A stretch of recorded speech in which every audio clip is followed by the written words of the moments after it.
Have mercy on me, a sinner. तो वहाँ पर भी आप कन्फ्यूज होकर गाड़ी फेंकने का डर रहता है, वहाँ पे भी एक्सीडेंट होना।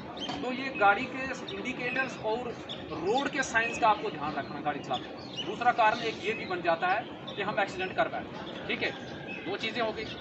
तीसरा जो एक्सीडेंट होने का कारण है, जो आप लोग भी इस बात से अवेयर हैं कि मोबाइल फ़ोन का जो एक्सेसिव यूज़ हो रहा है उसके कारण भी एक्सीडेंट हो रहा है। आप लोग देख रहे हैं कि कई सारे लोग जो है गाड़ी चलाते वक्त जो है मोबाइल फ़ोन का इस्तेमाल कर रहे हैं। बहुत सारे लोग हम जब चलते हैं तो मोबाइल फ़ोन का इस्तेमाल कर रहे हैं।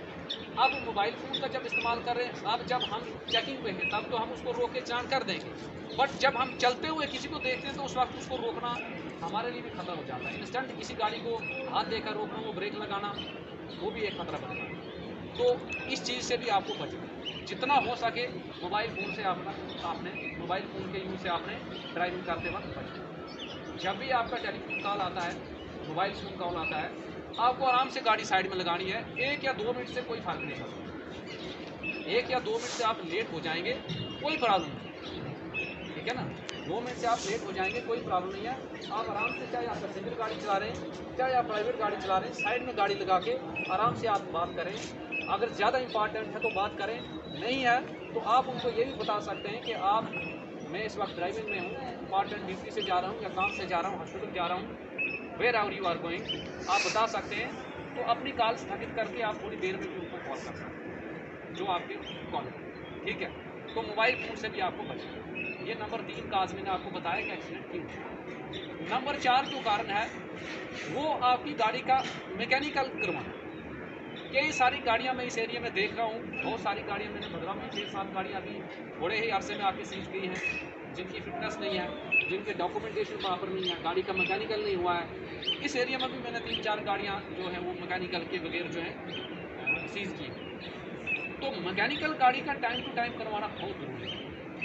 आप एक इंसान है, अगर टाइमली मेडिकल चेकअप नहीं होएगा तो आपके अंदर भी कई सारी बीमारियाँ जो पनप रही।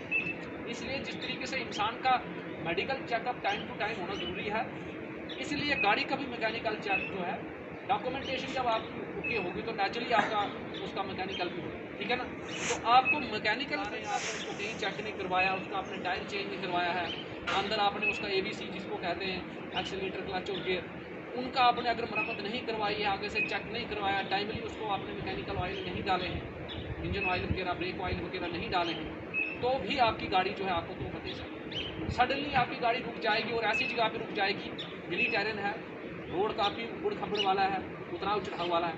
अगर आपकी गाड़ी का मैकेनिकल ठीक नहीं होगा, गाड़ी की फिटनेस नहीं होगी, तो भी आपका एक कारण है। ये कारण नंबर 4, ठीक है, जो एक्सीडेंट का कारण है। नंबर 5 एक्सीडेंट का कारण जो है वो ओवरलोड है।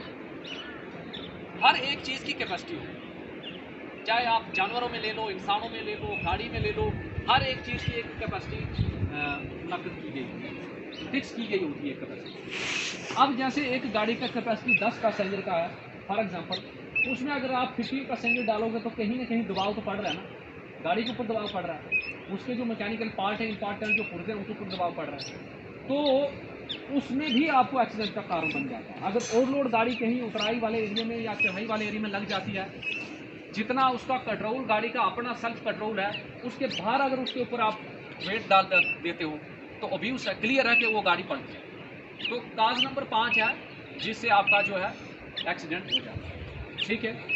काज नंबर 6 है, आप लोग जो है घर से लड़ाई करके आए हैं या तो आप दारू पी के आए, तो भी आपके एक्सीडेंट का कारण बन जाता है। आप रैश ड्राइविंग करेंगे, आपका माइंड कहीं होगा और आप फिजिकली आपके हाथ स्टीयरिंग पे होंगे और ब्रेन आपका कहीं चल रहा होगा।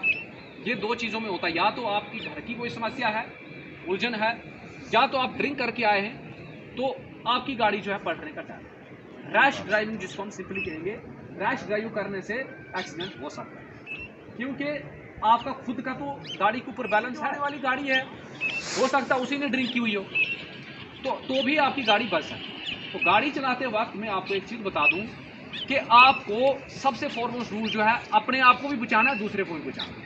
हो सकता है अगर दूसरे ने खाई पी है, वो दारू पी के चला रहा है या कोई रैश ड्राइविंग कर रहा है, तो अगर आप भी उसी हाल में हैं तो फिर बचने का कोई चांस नहीं है। अगर एक भी अगर 2 गाड़ियाँ आ रही दोनों साइड से, अगर एक भी बंदा सही होगा तो गाड़ी नहीं लगेगी, क्योंकि जो सही बंदा होगा वो अगर सेव कर लेता है, अपनी गाड़ी को सेव कर लेता है, दूसरे बंदे की भी सेव होता है। तो सबसे पहला रूल यही गाड़ी चलाते वक्त कि आपने अपने आप को भी बचाना है, दूसरे को भी बचाना है, तब जाके आपकी ड्राइविंग जो है ठीक है। तो मुझे उम्मीद है जो ये 6-7 कारण मैंने बताए हुए हैं सबको पता है, कुछ को अगर पता नहीं भी है तो मैं बता दूं, यही जो मैंने 6-7 कारण बताए हैं यही एक्सीडेंट का कारण बन जाता है।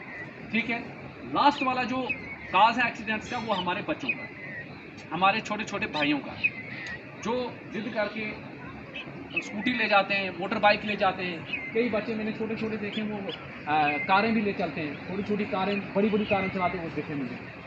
तो 8वां कारण ये है आपका कि उन बच्चों को आप जल्दी अलो ना करें, पहले उनको आप उसी तरीके से बचपन से मोटिवेट करें कि भैया ये गाड़ी है, ये गाड़ी तभी तक है जब तक आप इसका साथ दोगे तभी ये भी दोगे। अगर आप अच्छे से उसको चलाओगे, अगर ट्रेंड होकर चलाओगे तो कोई आपका साथ देगी, नहीं तो ये मौत का दूसरा काम। आज मैंने आपको बता दिया है मोटे तौर पर, अभी रिसेंटली जो 1-2 साल पहले का जो सर्वे मैंने पढ़ा है उसमें मैंने यही पढ़ा था कि भारत में 16-17 लोग 1 घंटे में मर जाते हैं गाड़ियों का एक्सीडेंट, जो एक छोटा आंकड़ा नहीं है, जिसके ऊपर गवर्नमेंट का रिसर्च हो रहा है। गवर्नमेंट ने कई सारे अमेंडमेंट्स किए हैं, मोटर व्हीकल एक्ट में अमेंडमेंट किया जो मैंने आपको बताया, और अवेयरनेस वगैरह करने। अगर इतना सारा बताने के बावजूद भी अगर लोग जो हैं अपनी अगर केयर नहीं करते हैं तो इसका मतलब लोगों को बोला जाएगा अनपढ़, देसी बात बोला जाएगा इलिटरेट। देखो आजकल हम डिजिटल टेक्नोलॉजी में जी रहे हैं, मोबाइल टेक्नोलॉजी, हर बंदे के पास मोबाइल फ़ोन है, हर बंदे के पास आज फैसिलिटी है, साइबर कैफ़े हैं। अगर मोबाइल फ़ोन नहीं भी है यहीं से भी आप जो है स्टडी कर सकते हैं रोड साइंस के बारे में। साइंस कब देने हैं आपको, रोड साइंस का कैसे पालन करना है, रोड पे जो चिन्ह लगे होते हैं उनका कैसे पालन करना है, गाड़ी के इंडिकेटर कैसे देने हैं, कौन कौन से साइन होते हैं जहाँ हमने किस बातों का ध्यान रखना है, ये अब अपने मोबाइल फ़ोन से, अपने नियर बाई साइबर कैफ़े से, डिजिटल टेक्नोलॉजी हम जी रहे हैं, आपको कहीं से भी आप इस बात का नॉलेज ले सकते हैं। ओवरटेक कब करना है, जैसे मैं लास्ट टाइम यहाँ पे बताया था, ओवरटेक करके बताते हैं कि आप अच्छे से ड्राइव करें, अपनी सेफ्टी का और आपके जो पैसेंजर हैं उनका ध्यान रखें। एक्चुअल में बात आपको मैं बताऊँ, पहले भी मैं कई जगहों पे अवेयरनेस कैंप में रिपीट कर चुका हूँ कि हमारे भारत देश में रिसेंटली एक सर्वे हुआ था जिसमें ये देखा गया था कि भारत में 1 घंटे में 16 से 17 लोगों की मृत्यु जब हो जाती है। अभी थोड़ा सा इसका जो रेशो वो थोड़ा कम हुआ, 1 घंटे में 16 से 17 लोग जो हैं वो ट्रैफिक एक्सीडेंट की वजह से, गाड़ियों के एक्सीडेंट की वजह से मर जाते हैं, जो एक हमारे देश के लिए बहुत बड़ा नुकसान है। क्योंकि जो लोग एक्सीडेंट के शिकार हो जाते हैं उनके पीछे जो बच्चे बच जाते हैं उनके, या उनके जो भी पीछे माँ बाप, बूढ़े ओल्ड बुजुर्ग बच जाते हैं, उनकी ज़िंदगी को बहुत बड़ा झटका लगता है। अपने रोज़मर्रा की ज़िंदगी में गुजारा करना बहुत मुश्किल हो जाता है, क्योंकि एक बेटा है जो ड्राइवर है, उसी से उनका घर चलता है। अगर वो बेटा भी कहीं अगर एक्सीडेंट का, गाड़ी के एक्सीडेंट का शिकार हो जाता है तो पीछे पूरी फैमिली के लिए बहुत बड़ा सकता है, आगे चलना बहुत मुश्किल है। दूसरा, माइनर जो बच्चे हैं हमारे, 18 साल से कम बच्चे हैं, वो भी बहुत सारे बच्चे इसके शिकार हो जाते हैं, उनको प्रॉपर पेरेंट्स की तरह गाइडेंस नहीं रहता है। आजकल के बच्चे वो मानते नहीं हैं, तो उसको चलते गवर्नमेंट ने एक 2 साल 2019 से एक जनरल प्रोग्राम ऑर्गेनाइज करती है गवर्नमेंट ऑफ इंडिया, जो रोड सेफ्टी मंथ का नाम दिया जाता है। कोविड की वजह से उसको रोड सेफ्टी वीक में कन्वर्ट किया गया था, क्योंकि कोविड में हम एक दूसरे के साथ ज़्यादा मिलकर नहीं जा सकते थे। कोविड को चलते उसको मद्देनज़र रखते हुए रोड सेफ्टी वीक करार दिया गया। लेकिन गवर्नमेंट का प्लान ये था, गवर्नमेंट ऑफ इंडिया का, कि इसको हम रोड सेफ्टी मंथ बना दें, कि एक पूरे महीना, कोई एक मंथ सेलेक्ट करके पूरे महीने में जो हमारी एडमिनिस्ट्रेशन है, चाहे वो हमारे मोटर व्हीकल डिपार्टमेंट है जिसमें मैं RTO साहब वगैरह आते हैं, उनके साथ मिलके हम हर स्टेट के, हर डिस्ट्रिक्ट के, हर तहसील के नूक एंड कॉर्नर पे जाकर लोगों को 1 महीना कंटिन्यूसली अलग अलग जगहों पे जाके अवेयर करें कि आपको गाड़ी कैसे चलानी है, आपको गाड़ी चलाते वक्त किन नियमों का ध्यान रखना है, और किन किन चीज़ों से आपको बचना है, गाड़ी कैसे चलाना है। उन चीज़ों के बारे में बताने के लिए गवर्नमेंट ऑफ इंडिया ने एक इनिशिएटिव लिया 2019 से ऑनवर्ड कि हम ये रोड सेफ्टी मंथ रखें। इस साल भी मुझे लगता है एक रोड सेफ्टी मंथ जो है जल्द ही ऑर्गेनाइज होने वाला है, जिसमें अलग अलग हमारे अवेयरनेस कैंप होंगे, जिसपे जनरल पब्लिक और ड्राइवर्स को अवेयर किया जाएगा ट्रैफिक रूल्स के हवाले से। तो जो मैंने आपको अभी अभी आंकड़े बताए कि काफ़ी सारे लोगों की मृत्यु जो है एक्सीडेंट के कारण हो जाती है एनुअली। हमारे देश में एनुअली एक साल में बहुत सारे लोगों की मृत्यु हो जाती है। इसके लिए गवर्नमेंट ने एक तो ये रोड सेफ्टी मंथ अवेयरनेस ज़्यादा से ज़्यादा लोगों को अवेयर किया जाए। दूसरा, गवर्नमेंट ने 2019 में ही एक मोटर व्हीकल एक्ट जो हमारा लॉ है, कानून जो है, अगर आपको मैं देसी भाषा में कहूँ तो उसमें अमेंडमेंट किया गया। अमेंडमेंट बोले तो उसमें एक चेंज लाया गया। उसमें फाइन जो होता था वो बढ़ा दिया गया। एक वायलेशन के लिए जो फाइन होता था उसको कम से कम 10 गुना जो है बढ़ा दिया गया। वो इसलिए बढ़ाया गया कि लोगों के अंदर डटरेंस हो, लोग गलती ना करें, गाड़ी चलाते वक्त लोग जो है गलती ना करें। तो उसका भी हम ऑब्जर्व कर रहे हैं कि काफ़ी ज़्यादा लोगों के ऊपर प्रभाव पड़ा है। लोग डरते हैं, आज रूल तोड़ने से लोग डरते हैं।